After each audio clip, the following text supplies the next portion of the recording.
Jacques has decided to raise his profile as a restaurant critic with an exposé on restaurant pricing practices.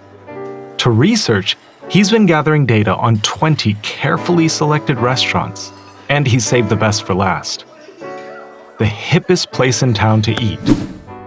Jacques plans to publish his findings using histograms. At 385 North, Jacques discovers the prices range from $6 to $28. He refers to the prices down in the menu. He'll use the restaurant's menu to make his histogram. So, after he enters the price data in his app, Jacques chooses the number of meals on the vertical axis of his histogram. And on the horizontal axis, he divides the range of entree prices into intervals, which are also called bins.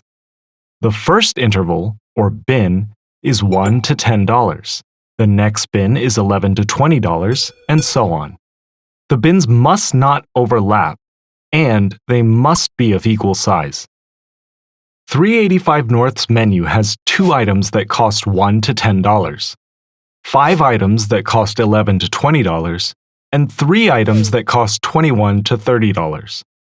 As you can see, a histogram looks like a bar graph, but with a histogram, each bar represents a range of values rather than a single value.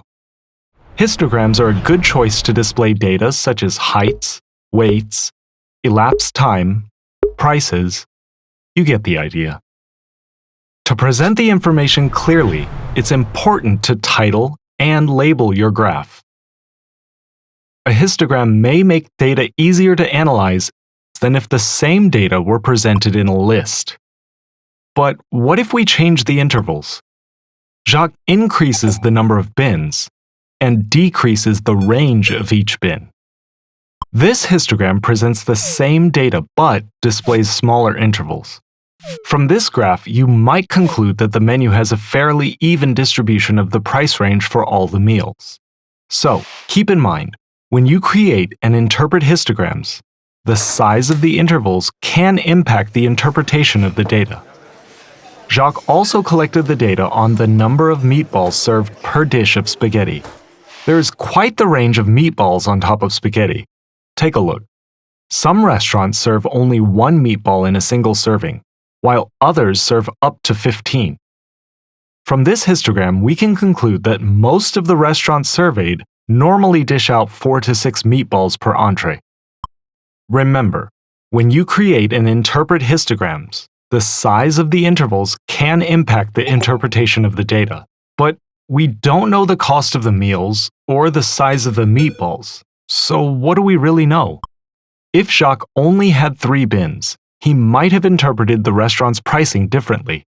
So, not only have you learned some sensational information about restaurants, you have also learned about histograms. Just like restaurants, there may be more to histograms than meets the eye. When creating and analyzing histograms, pay attention to the intervals, also known as bins. Be aware that they can affect the appearance of a histogram and any resulting conclusions. Jacques is finished with his investigation and his meal. Oh no, he forgot his wallet. I guess I'll have to wash the dishes.